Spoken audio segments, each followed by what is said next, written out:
क्या कभी आपने ऐसा महसूस किया है कि दिल की धड़कन तेज हो गई हो, लेकिन ज़बान पे बस सिर्फ यही अल्फाज होंगे, मैं ठीक हूँ।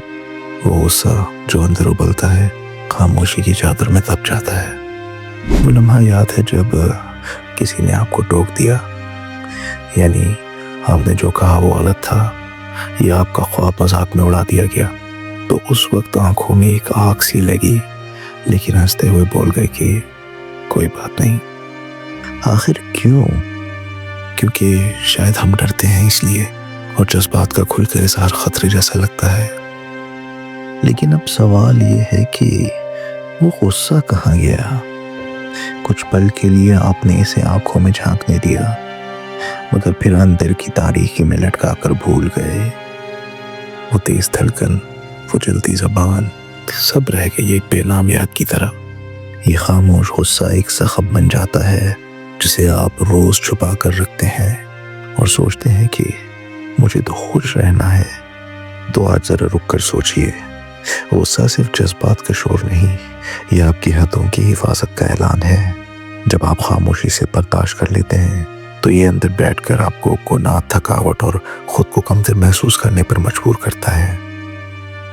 आपका लफ्ज़ नहीं कहना गलत नहीं, ये आपकी इज्जत, सुकून और खुशी का मुहाफिज है। सोचिए उन 3 लम्हात के बारे में जब आपने कहा कोई बात नहीं, हालांकि दिल चीख चीख कर कहता रहा कि ये मेरे लिए काबिल कबूल नहीं।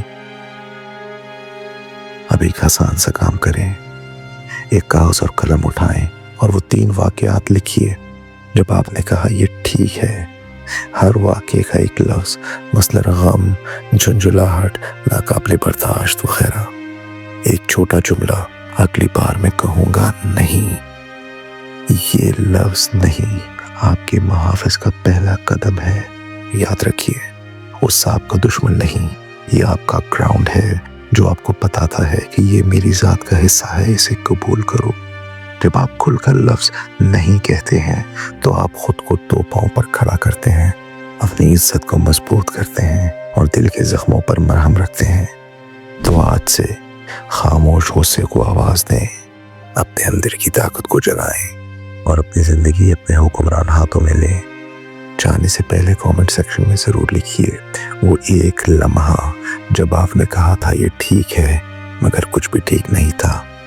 आइए मिलकर इस गुस्से को बोलने दें और अपनी पोशीदा ताकत को जगाएं।